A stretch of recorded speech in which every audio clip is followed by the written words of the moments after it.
नमस्कार दोस्तों, इस एपिसोड में आपको बताने वाले हैं दिल्ली के दबंगों की स्टोरी। मामला दिल्ली का है, एसडीएम कोर्ट रोहिणी, जहां पर पहले भी सुनैना देवी कल्याण समिति के द्वारा एक शिकायत की गई थी। सुनैना देवी कल्याण समिति की तरफ से जो यहाँ के RWA है, उसका भ्रष्टाचार चरम सीमा पर देखने को मिला है। अब आप ये सोचेंगे कि भ्रष्टाचार को खुलेआम चरम सीमा पर क्यों बता रहे हैं। आपको बता दें कि सुनैना देवी कल्याण समिति ने MOU स्कीम के तहत एक पार्क 6 नंबर पॉकेट 4 रोहिणी को अडॉप्ट किया था। MOU स्कीम के तहत संस्था अपना स्वयं का पैसा लगाकर इस पार्क का सौंदर्यीकरण कराने के लिए यहाँ पर आई।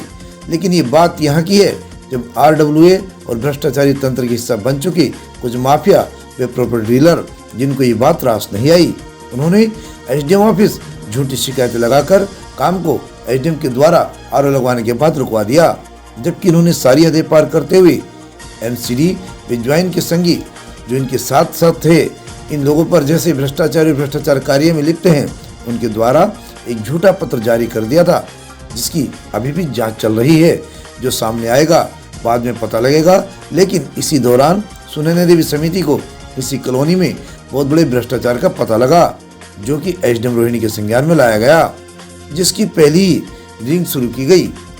SDM कोर्ट रोहिणी ने संस्था को पूरा आश्वासन दिया है कि हम आपके द्वारा दी हुई शिकायत की जांच अवश्य कराएंगे और आपको न्याय देने का भरसक प्रयास करेंगे। हमने सुनैना देवी कल्याण समिति के अध्यक्ष विनय कुमार से जब इसी विषय में वार्ता की तो उन्होंने बताया यहाँ पर लगभग 300 करोड़ का घोटाला है। उन्हें सुन लीजिए, 300 करोड़ का घोटाला, जिसको हमने उजागर करने का बीड़ा उठाया है, क्योंकि मोदी जी के 5 प्रण हैं, जिनमें से एक और सबसे बड़ा प्रण क्या है? भ्रष्टाचार को खत्म करना। अर्थात भ्रष्टाचार जो देश को दीमक की तरह खा रहा है, जिसका जितना भी खुलासा किया जाए उतना ही कम है।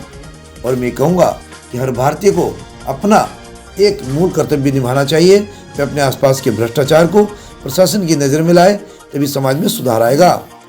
क्योंकि भ्रष्टाचारी इकट्ठे होकर एक गलत कार्य कर सकते हैं, अर्थात गलत काम को अंजाम दे सकते हैं, तो हम अच्छे काम नहीं कर सकते, हमें करना चाहिए। इसी प्रकार अगर कोई अच्छे आदमी संगठित होकर किसी अच्छे कार्य को करने के लिए एक हो जाए तो राह आसान हो जाती है।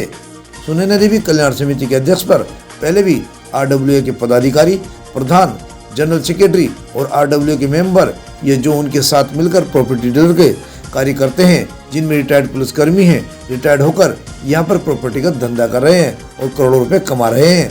उनका धंधा करना, रुपए कमाना कोई गलत बात नहीं है, हमें उससे कोई आपत्ति नहीं है, परंतु अवैध कार्य करना और सरकार को चूना लगाना, बेजनित कार्यों में गलत करना, ये सबसे गलत है। हम इसके विरोधी हैं। सरकार के अंदर, समाज के अंदर जो भ्रष्टाचार होगा उसे नहीं होने देंगे। जो हमारा काम है उजागर करना, उसको उजागर करते रहेंगे। उन्होंने यहाँ पर भी न जाने कितनी सरकारी भूमि को अवैध रूप से खरीद फरोख्त की है, बड़े बड़े होटल मार्केट बना दिए हैं। और जब सरकारी भूमि को अवैध रूप से खरीद फरोख्त की है तो वहाँ पर बड़े बड़े होटल मार्केट बनाए गए हैं। जब इनके साथ इनके खुलासों को उजागर करता है तो मारपीट पर भी उतार हो जाते हैं।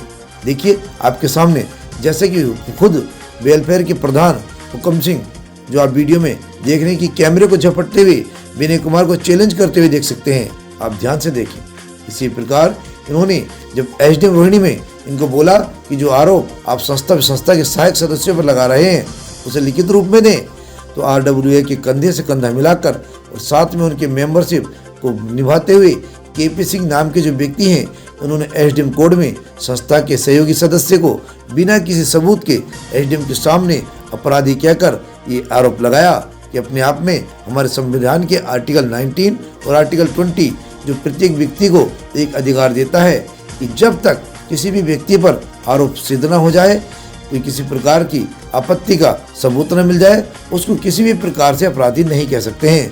परंतु अपने अहंकार के वशीभूत और संविधान की गरिमा को ताक पर रखकर KP सिंह ने समिति व उनके सहयोगियों पर अपराधी का आरोप लगाया है, वह भी एक मजिस्ट्रेट के सामने, जिस पर सदस्यों ने यह भी ठान लिया कि KP सिंह व उन जैसे लोगों पर अपनी मानहानि और संविधान के आर्टिकल 19 व आर्टिकल 20 का उल्लंघन करने की कार्रवाई भी निश्चित कराएंगे। उनका कहना है कि अब चाहे यहाँ पर हमें कितना भी प्रताड़ित परेशान किया जाए, हम रुकने वाले नहीं हैं। आपको ये भी बता दें कि इन लोगों की नहीं, पता नहीं किसकी सह पर इनकी इतनी हिम्मत हो जाती है। क्यों? क्योंकि लोकतंत्र के चौथे स्तंभ यानी पत्रकारों को भी धमकाने से पीछे नहीं हटते। इनका कहना है कि पत्रकार रोड छापे और भटकते फिरते हैं और पत्रकार तो हमारी जेब में पड़े रहते हैं। पत्रकारों पर भी हमला करने पर उतारू हो जाते हैं, जो कि पिछले दिनों भारत के प्रधानमंत्री मोदी जी और गृह मंत्री अमित शाह ने भी टिप्पणी दी थी कि पत्रकार पर किसी प्रकार का कोई हमला अगर करता है तो उसको सजा का प्रावधान है और जुर्माने का भी प्रावधान है। तो हम भी कानूनी सलाहकार से बात करके इस विषय पर भी कार्रवाई अवश्य कराएंगे। एसडीएम कोर्ट रोहिणी में वेलफेयर के प्रधान हुक्म सिंह द्वारा स्वयं ये भी स्वीकार किया गया कि मैं तो सिर्फ 3 साल से प्रधान हूँ। पूर्व के प्रधानों ने जो भी किया होगा वही घोटाला उन्होंने किया होगा, उसके वही जिम्मेदार होंगे। परंतु आरडब्ल्यूए के प्रेसिडेंट, मेंबर और प्रधान अपनी जिम्मेदारी से भाग नहीं सकते। ये उनकी नैतिक जिम्मेदारी है कि अगर वे एक नेक और सामाजिक इंसान है तो उन्हें खुद एसडीएम कोर्ट में सारे भ्रष्टाचार को उजागर करना चाहिए था, परंतु ऐसा नहीं हुआ। क्योंकि इस भ्रष्टाचार में जब सम व्यक्ति लिप्त होता है तो ऐसा नहीं करता। उन्होंने कभी ये सोचा भी नहीं होगा कि एक दिन ये भ्रष्टाचार की सारी परतें दर बेदर खुलती नजर आएंगी। इन्होंने जवाब देना ही होगा। इसी प्रकार परिपाटी न्यूज इस मुहिम में आगे बढ़ेगा। पूर्व में भी हमने अपने कुछ एपिसोड में इस बात का खुलासा किया था और आगे भी जारी रखेंगे। तब तक इसी तह नहीं पहुंच जाएंगे जब तक इसकी तह और अंदर तह तक नहीं पहुंच जाएंगे। परिपाटी न्यूज कभी नहीं रुकेगा। सच को उजागर करना हमारा प्रथम कर्तव्य है। उस कर्तव्य कहाँ तक हम पालन करेंगे और आगे जैसे भी हमारे सामने को इस मुहिम में नया सबूत आएंगे और किसी प्रकार से तो उनको दिखाएंगे। क्योंकि सुनैना देवी कल्याण समिति ने हरियाणा गवर्नमेंट से भी संपर्क किया है। यहाँ पर एक बहुत बड़ी जो पुराने टाइम से बंदरों के रूप में बाढ़ के पानी के गांव के एक्स्ट्रा पानी को ड्रोन तक पहुंचाने के लिए एक लिंक बंदरों होती है, जिसको जमीन का रेवेन्यू हरियाणा सरकार का होता है। उसकी पैमाइश के लिए भी हरियाणा सरकार और नहरी विभाग से संपर्क करके इन भ्रष्टाचारियों ने जो उस पर कब्जा कर रखा है, करोड़ों रुपए की मार्केटिंग बनाकर भेज दी है।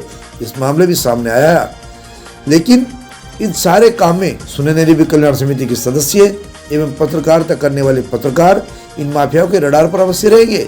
पूर्व में भी इन्होंने पैसे के दम पर कुछ विशेष पलावर और आरटीआई एक्टिविटीज के ऊपर हमले करवाए हैं। ये लोग किसी हद तक भी समिति के सदस्यों में पत्रकारों के साथ जा सकते हैं, जिसके बारे में पुलिस प्रशासन को अब पहले ही इत्तला दे दी गई है। ऐसा सूत्रों से ज्ञात हुआ है कि इनके अर्थात केपी सिंह नाम के जो व्यक्ति हैं, इनके आपराधिक प्रवृत्ति के लोगों के साथ लिंक है और यूपी और दिल्ली के जो अपराधी किस्म के व्यक्तियों के साथ इनके अच्छे संबंध भी हैं। हमें अपनी क्षति का भय नहीं है, बल्कि किसी के साथ गलत ना हो, इसके लिए परिपाटी न्यूज हमेशा आगे आता रहेगा। इन सभी की जांच अवश्य होनी चाहिए, क्योंकि जो व्यक्ति एसडीएम कोर्ट के अंदर किसी के साथ अभद्रता कर सकता है तो वह बाहर आम जनता के साथ और किस समाज सेवी के साथ किस प्रकार का व्यवहार कर सकता है, ये सब बताने वाली बात नहीं। ये आप स्वयं ही समझ सकते हैं, अपने आप में विचारनीय है। इन लोगों की जांच आवश्यक है और शायद लगता है इस जांच में एक और बड़ा खुलासा होगा कि इनके पास जो पैसा लगता है किसका है, कहाँ से आया, कैसा पैसा है, सब समझ में आएगा कि अपराधी का पैसा जो कि इन्वेस्ट करते हैं। ऐसे भी शायद कुछ मामला सामने आएगा और पूर्व में भी इन्होंने कितना काला धन इकट्ठा किया है, इसकी भी जांच हो जानी चाहिए। प्रशासन और सरकार को इस संबंधित केस जरूरी दस्तावेज की जब आवश्यकता पड़ेगी तो हम उन्हें तुरंत उपलब्ध करवाएंगे। ऊट में ग्राम सभा की जो लैंड है उसके ऊपर बहुत बड़े पैमाने पे इंक्रोचमेंट है। इस बात का खुलासा हमने काफ़ी लंबे समय से कर रहे थे और आज उसकी पहली हियरिंग भी पड़ी।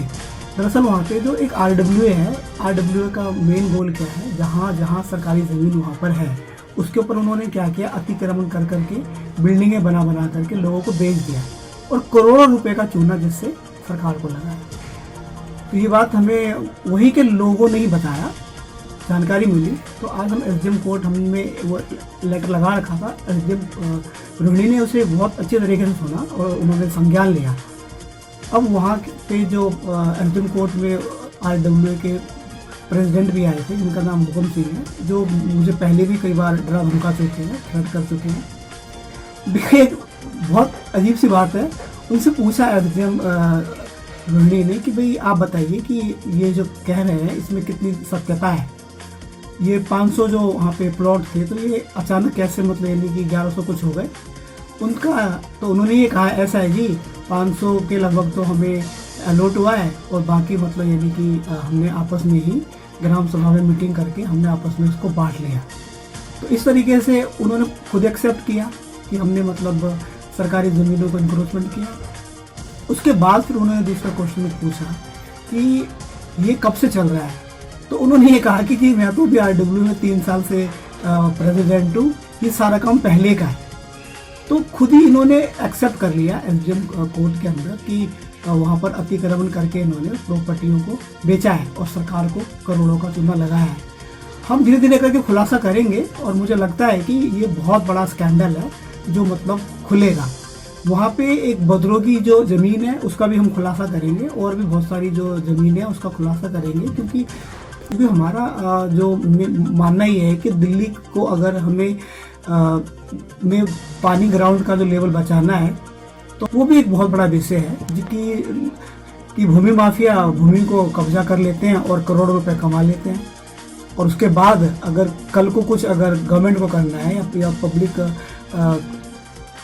के लिए अगर कुछ वेलफेयर के लिए काम करना हो तो उनके पास ज़मीनें नहीं है। देखिए इन्होंने मेरे ऊपर 2-3 बार अटैक करने की कोशिश भी की, जिसकी शिकायत मैंने मतलब DCP ऑफिस में किया हुआ है, और मैं जानता हूं कि ये मेरे को हर तरीके से डराते हैं, धमकाते हैं, लेकिन अगर काम करना है समाज के अंदर और अगर मैं सोशल वर्कर हूं तो मुझे निर्भीक होकर काम करना चाहिए। देखिए मैं तो भगवान कृष्ण के आइडियोलॉजियों को मानने वाला व्यक्ति हूँ। मुझे तो मैं ये मानता हूँ कि हमें सत्य के लिए काम करना चाहिए, न्याय के लिए काम करना चाहिए, और ये मेरा कर्तव्य है कि मैं इस काम को करने के लिए मैं हमेशा तत्पर तैयार रहता हूँ और बिल्कुल निर्भीक होकर मैं इस कार्य को कर रहा हूँ। देखिए जीवन में मृत्यु तो एक दिन आनी है, वो कोई बड़ी बात नहीं है, और जैसा होगा देखा जाएगा। ये दरअसल मुझे ये प्रेरणा कहाँ से आई मैं आपको बताता हूँ। मेरे घर के बगल में ही 1 किलोमीटर का एरिया है पूट के काफ़ी लोगों ने मुझे बताया है कि वहाँ पर बड़े पैमाने पे फैक्ट्रियाँ हैं जो मतलब यानी कि गोदाम बना रखा है लोगों ने। पूट में ग्राम सभा की जो लैंड है उसके ऊपर बहुत बड़े पैमाने पे इंक्रोचमेंट है। इस बात का खुलासा हमने काफ़ी लंबे समय से कर रहे थे और आज इसकी पहली हियरिंग भी पड़ी। तो ठीक है दोस्तों, अब लेते हैं विदाई। अगले एपिसोड में फिर आपसे बात होगी। हम सबूत और तथ्यों के साथ नया खुलासा लेकर आपके सामने आएंगे। तब तक के लिए नमस्कार।